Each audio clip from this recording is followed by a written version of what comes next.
घर की बेटी दाल बराबर। आन्या डांस करने में उस्ताद। एक स्टेप जो वो देख लेती तो हूबहू उसे उतार देती। अरे आन्या बेटा, मेरी बेटी को भी डांस सिखा देना, उसका एनुअल प्रोग्राम है। हाँ आंटी, क्यों नहीं, अब कल शाम उसको भेज देना, मैं सिखा दूंगी। हाँ हाँ, नचनिया ही बन, आस पड़ोस के लोग तुझे इस्तेमाल कर रहे हैं। माँ, इस्तेमाल मेरा नहीं, कला का हो रहा है। नाचना एक कला है, कला। आन्या हर बात में अच्छी थी, फिर चाहे वो अच्छा व्यवहार हो या फिर लोगों की मदद करना, वो हमेशा खुद के शौक को पूरा करने के लिए व्यस्त रहती। लेकिन घर वालों को तो उसका ये काम सिर्फ समय की बर्बादी लगता है। कहाँ है आन्या? उसको बोलो कि आज शाम को खाना वही बनाएगी। सपना देख लो कि तुम्हारी बेटी घर का खाना बनाएगी।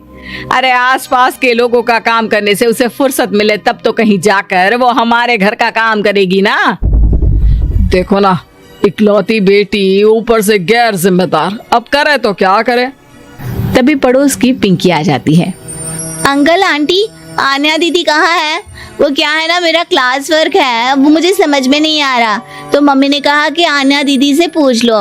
हाँ हाँ, क्यों नहीं, खुद का तो कोई काम है ही नहीं उसे। जाओ जाओ, सीढ़ी से ऊपर चली जाओ, वही कमरे में है आन्या। एक रोज शहर में डांस कंपटीशन वाले लोग आते हैं, जहां आन्या का डांस सबको पसंद आता है। क्या बात है, छोटे से शहर में इतना टैलेंट। बेटा, कौन सिखाता है आपको? कोई नहीं सर, वो क्या है ना, मैं टीवी देखकर सीख जाती हूँ। अरे वाह, और आपके मम्मी पापा कहाँ हैं? वो नहीं आए? नहीं, वो लोग नहीं आए हैं।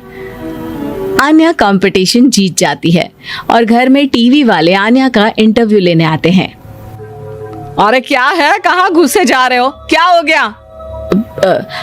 आप आन्या की माँ है ना? वो क्या है ना, आपकी बेटी ने डांस का कंपटीशन जीता है, हमारे शहर के लिए ये गर्व की बात है, तो हम लोग उनका इंटरव्यू लेने आए हैं। ओहो, बड़ा तीर मारा हो जैसे। अरे उसे आता ही क्या है डांस के सिवा, कुछ और करती तो शायद गर्व होता।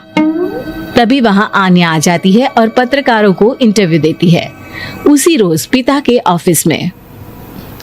देखो तो आजकल के बच्चे कितने स्मार्ट है, धन्य है ऐसे बच्चों के माता पिता को। और किस्मत वाले होते हैं ऐसे माता पिता, वरना मेरी बेटी तो किसी काम की नहीं, सारा दिन बस नाच गाने में ही दिमाग लगाती रहती है। अरे वो बच्ची हमारे शहर की ही है, कितना नाम कमा रही है डांस में, हम तो उसकी बात कर रहे हैं। अच्छा, कोई डांस में भी नाम कमा सकता है? अरे दे देना भाई पेपर की कटिंग, दिखाऊंगा आन्या को भी मैं। क्या नाम बताया? आन्या? यही तो नाम है मेरी बेटी का, आन्या शर्मा। बड़े उम्मीद से रखा था कि कुछ अच्छा नाम कमाएगी, लेकिन नहीं, आजकल के बच्चों को माँ पापा की इमोशन की कदर है क्या? अरे ये देखिए, इस बच्ची का नाम भी आन्या शर्मा ही है, जो पूरे शहर का नाम रोशन कर रही है। पिता अखबार देखते हैं तो सामने बेटी की ही फोटो रहती है, लेकिन ये क्या, जिस फोटो को देखकर हर कोई गर्व कर रहा था, पिता को उस पे कुछ भी खास दिखाई नहीं देता। हमारी ही औलाद है ये, पता नहीं कब कहाँ जाकर नाम लिखवाती है, मुझे तो पता भी नहीं है। अरे शर्मा जी, जरा मिलवा दीजिए ना अपनी बच्ची से, मैं अपनी बेटी को भी ऐसा ही बनाना चाहती हूँ, मेरी बेटी को कुछ टिप्स दे देगी करियर को लेकर।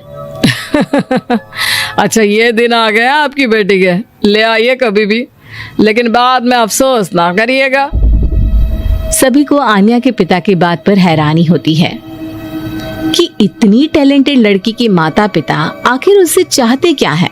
पिता घर आते हैं और माँ से कहते हैं, पता है तुम्हारी लड़की क्या कर रही है, या फिर ऐसे ही व्यस्त रहोगी हमेशा? अरे पता है मुझे, पर आपको कैसे पता चला? अरे कुछ पत्रकार आए थे, पता नहीं कहाँ कौन सा कंपटीशन जीत कर आई है। नजर रखा करो उस पर। तभी वहाँ पड़ोसन आ जाती है, जो पति पत्नी दोनों ही डॉक्टर होते हैं। नमस्ते भाभी, बधाई हो आपको आन्या की कामयाबी की। भाई भगवान बेटी दे तो ऐसी, कहाँ है वो? सच में आपको ऐसा लगता है कि भगवान ऐसी बेटी दे? तो ले जाइए ना अपने साथ, रखिए 2-4 दिन, खुद ही पता चल जाएगा। और नहीं तो क्या, सारा दिन करती क्या है, कहाँ रहती है, हमें तो कुछ पता नहीं होता, ना बताती है ना पूछती है। खैर देखिए, वो वक्त अब गया जब माता पिता बनकर बच्चों की परवरिश की जाती थी। अब तो बच्चों को साथ बिठाकर बात करना जरूरी है। वो क्या कहते हैं, बच्चे के दोस्त बने। तो क्या आप दोनों अपनी बेटी के दोस्त हैं? हाँ, बस अब यही बाकी रह गया था। खैर बताइए, क्या काम है आपको? वो क्या है ना, मैं और मेरे पति दोनों को ही इमरजेंसी कॉल आ गई है अस्पताल से। मेरी बेटी आन्या की अच्छी दोस्त है, तो मैं क्या उसे आन्या के पास छोड़ दूं अगर वो फ्री है तो? माँ कुछ बोलती उतने में ही आन्या आ जाती है। वाह आंटी, क्यों नहीं, मैं फ्री ही हूँ, आप निश्चिंत रहिए, मैं उसका पूरा ख्याल रखूंगी। थैंक्स बेटा। वो अपनी बेटी उनके घर छोड़ जाती है, जो आन्या की उम्र की ही होती है। ये क्या मजाक है आन्या? हम लोगों को सोना भी होता है और हर घर का अपना कायदा होता है। मुझे बिल्कुल पसंद नहीं है कि तुम किसी को भी घर में घुसा लो। धीरे बोलिए पापा, कैसी बात कर रहे हैं? अंकल आंटी डॉक्टर है, पता है ना डॉक्टर का फर्ज क्या होता है। अगर वो किसी की जिंदगी बचा रहे हैं तो क्या हमारा फर्ज नहीं बनता कि हम भी उनकी किसी न किसी तरह से मदद करें? आपको तो पता है घर पर अकेले रहना कितना अनसेफ है। हाँ, तो दुनिया को सेफ करने का जिम्मा तू नहीं ले रखा है? अरे बहुत महंगे अस्पताल के डॉक्टर हैं वो लोग, खूब पैसा मिलता होगा, लेकिन ये नहीं कि मेड रख ले। क्या कहती आन्या, कैसे माँ पिता को समझाती कि किसी की मदद करना कोई बुरी बात नहीं है। खैर कुछ महीनों बाद आधी रात को माँ जोर जोर से चिल्लाकर आन्या के कमरे में जाती है। बेटा बेटा आन्या, पापा के सीने में दर्द हो रहा है, बेटा कुछ कर। हाँ माँ, मैं डॉक्टर को फोन करती हूँ। आन्या डॉक्टर को फोन करती है, लेकिन माँ डॉक्टर को तो आने में काफी वक्त लग जाएगा, मैं पिंकी के पापा को बुला लाऊं? अरे वो नहीं आएंगे बेटा, वो लोग बहुत बड़े डॉक्टर हैं और हम लोगों के पास इतने पैसे भी नहीं है। माँ मैंने डांस कंपटीशन में जो पैसे जीते थे वो है मेरे पास, आप चिंता न करें, बस पापा का इलाज करवा ले। आन्या के कहने पर वो बड़े डॉक्टर ना सिर्फ आन्या के पापा का इलाज करते हैं, बल्कि उन्हें ठीक करके घर भी ले आते हैं। आज मैं सिर्फ अपनी बेटी की वजह से बच गया। भगवान सबको ऐसी बेटी दे। दोस्तों, हमें उम्मीद है कि आपको हमारी ये कहानी पसंद आई होगी। कृपया हमारे चैनल को सब्सक्राइब करें और सभी अपडेट्स के लिए बेल आइकन जरूर दबाएं। और हाँ, वीडियो लाइक और शेयर करना मत भूलिएगा। Bye bye.